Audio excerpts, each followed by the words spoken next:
ঠাকুর শ্রীরামকৃষ্ণ বলরাম মন্দিরে ভক্ত সঙ্গে। এবার প্রথম পরিচ্ছেদের ষষ্ঠ অংশ। শ্রীরামকৃষ্ণের সাধনায় প্রলোভন, টেম্পটেশন, ব্রহ্মজ্ঞান ও অভেদ বুদ্ধি। শ্রীরামকৃষ্ণ ও মুসলমান ধর্ম। সাধনার সময় ধ্যান করতে করতে আমি আরও কত কি দেখতাম। বেলতলায় ধ্যান করছি, পাপ পুরুষ এসে কত রকম লোভ দেখাতে লাগলো। লড়াইয়ে গোড়ার রূপ ধরে এসেছিল। টাকা, মান, রমন, সুখ, নানা রকম শক্তি এইসব দিতে চাইলে আমি মাকে ডাকতে লাগলাম। বড় বুদ্ধ কথা। মা দেখা দিলেন। তখন আমি বললাম, মা, ওকে কেটে ফেলো। মা সেই রূপ, সেই ভুবনমোহন রূপ মনে পড়ছে, কৃষ্ণময়ী রূপ, কিন্তু চাউনিতে যেন জগৎটা নড়ছে। ঠাকুর চুপ করিলেন। ঠাকুর আবার বলতেছেন, আরও কত কি বলতে দেয় না, মুখ যেন কে আটকে দেয়। সজনে তুলসী এক বোধ হতো। ভেদ বুদ্ধি দূর করে দিলেন।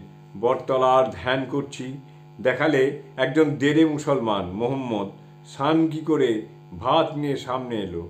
সানকি থেকে ম্লেচ্ছদের খাইয়ে আমাকে দুটি দিয়ে গেল।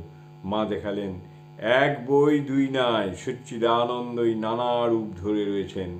তিনিই জীবজগৎ সমস্তই হয়েছেন, তিনিই অন্ন হয়েছেন। ঠাকুর শ্রীরামকৃষ্ণের বালক ভাব ও ভাবাবেশ। গিরিশ, মাস্টার প্রভৃতির প্রতি আমার বালক স্বভাব। হৃদে বললে, মামা, মাকে কিছু শক্তির কথা বলো। অমনি মাকে বলতে চললাম।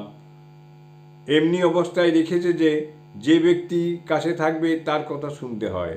ছোট ছেলের যেমন কাছে লোক না থাকলে অন্ধকার দেখে, আমারও সেইরূপ হতো।